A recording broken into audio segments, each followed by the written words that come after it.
Sports Card Radio, fans, haters, hopefully you guys are doing well out there.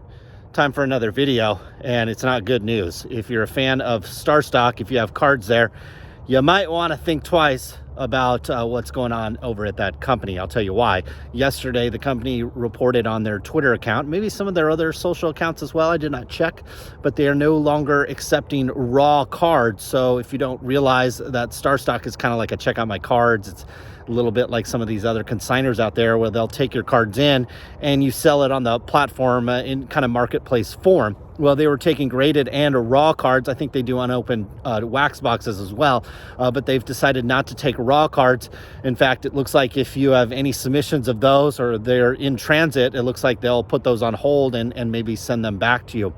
But inside the tweets, it was interesting. There was more revelations. It looks like they've fired a tremendous amount of their staff, which is certainly not good news, especially when we're talking about a hobby that definitely seems like it's on its decline. And this is a company that scaled up its business at the wrong time. I'll put a link in the description down below to all the different tweets and some of the stuff that they said, but it appears that they fired a lot of their breaker staff. They fired a lot of internal staff. Basically, if you were not ahead of a product or something like that, you got the boot, and that is definitely not a good sign. They canceled some breaks that were supposed to be on Friday. They canceled an event, I think, that was supposed to be kind of in tandem with PSA, or a break that involved PSA. They canceled that as well. It doesn't look that great. Now, the company has shifted into NFTs and other things, and I think a shift into NFTs is like a Hail Mary these days. That is not that great of a business. There's a lot of companies from Coinbase to, Square and Block, and a lot of these companies are trying to transition into that. So certainly Facebook as well. I don't necessarily think that is going to lead any profits to them. What we are seeing is just the early stages of this industry starting to implode, because what happened is a ton of money and a ton of attention got into this hobby for the last 24 months, and it has imploded. So with StarStocks in particular, they scaled up their business model to really tailor to the fact that a lot of you guys were collecting these base prisms and these base cards that were very common, but also very valuable. And so this company, along with many, many others, were relying on the demand for these trading cards to remain high. And so their business model revolves around that. Now, we've seen a collapse in the base kind of PSA 10, PSA 9 or rookie card just across the board in all modern cards, even semi-modern and certainly even some vintage, but to a lesser degree. But any modern basketball player, look at Ja Morant. He's having a great season. I think he's a fantastic player. I think he's incredibly entertaining to watch, but his cards have absolutely collapsed despite absolutely stellar play. And that is because collectors have just simply, they took the Gary Vee advice at first. A lot of you guys saw Gary Vee stacking these cards up. He'd put tweets out how he was buying these cards. He'd show you pictures of a room full of just slabs, and you guys, obviously wanted to emulate Gary Vee, and so the prices of a lot of those cards started to go up. But obviously, as we've seen the supply and really just collector interest start to wane in those types of cards, the values have collapsed.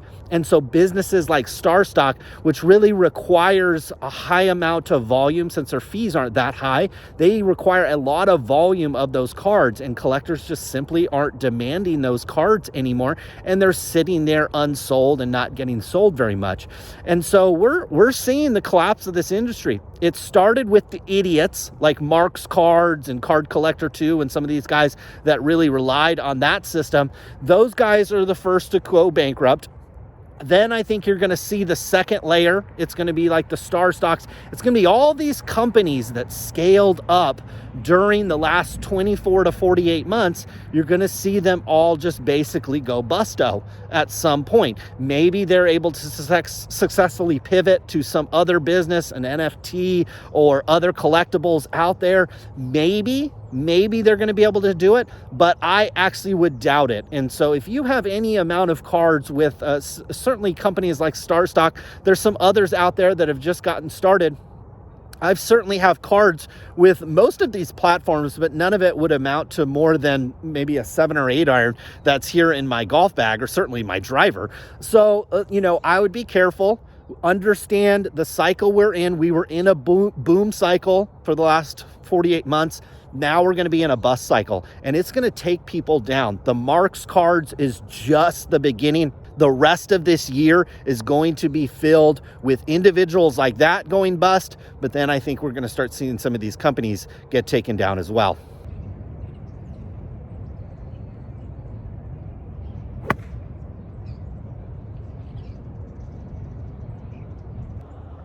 So I want to keep going with this a little bit, and the fact that the height of the hobby over the last 12 months or so, it looks like we saw a values peak on most cards about 12 months or so ago. And the height of the hobby was because a lot of collectors out there were starting to collect this base rookie card stuff, this base Prism, base PSA 10. So what did it do? It blew up PSAs and basically any other graders business. You look at even upstarts like HGA, which are just a complete S show. Well, those card companies and those grading companies blew up as well, because again, there was this surge into new collectors came in and they gravitated to kind of the shiny, cheap stuff, or the stuff that they could get their hands on the easiest. They could go to Target and get their hands on it. They could get into a break and get this stuff. Obviously, there's only so many RPAs out of 99 that you can make. There's only so many one of ones and jersey patch cards and really actual rare, desirable cards. And so the whole industry was actually really benefiting by the fact that people were flooding to this base stuff, and people were flooding to base rookie cards, and not just Prism and Select. It was like everything had a good value, and you could pull a base rookie card and it could be worth 30, 40, 50, $100. This is for across all sports, but particularly basketball as well. And that's not how it was. That's not how it was pre kind of when things started to take off. It was,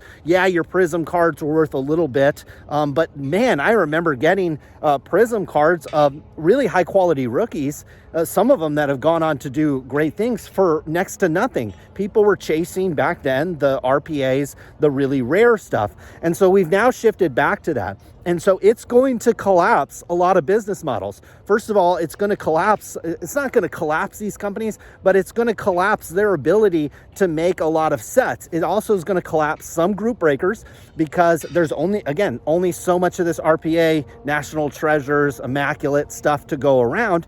And look, you know, some of their bread and butter started to turn in to some of these base products with rookies that were actually valuable and collectible, and collectors had placed value on. Now those days seem to be over.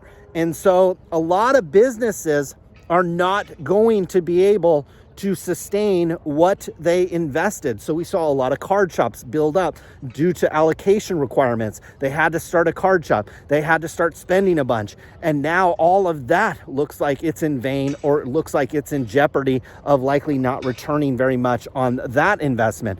We obviously have small time guys, which we've kind of poked fun of here on the channel, the Mojo Sport, some of these guys that run around and chase these card shows and are chasing cards. They're probably doing a little bit better on YouTube and making money a little bit that way, but they're saving a lot because a lot of them still live at home, or they have a day job or something like that. They're not going to be able to scale their business up into something where it's going to propel them into the future, where they're going to be able to raise a family, or at least sustain themselves on their own. It's just not going to happen. It's always going to be a hobby. And so that's why we kind of poke fun of some of these guys initially, is they're not really in a business. They're kind of more or less hobbyists that make a little bit of money on the side. It's more or less a side hustle.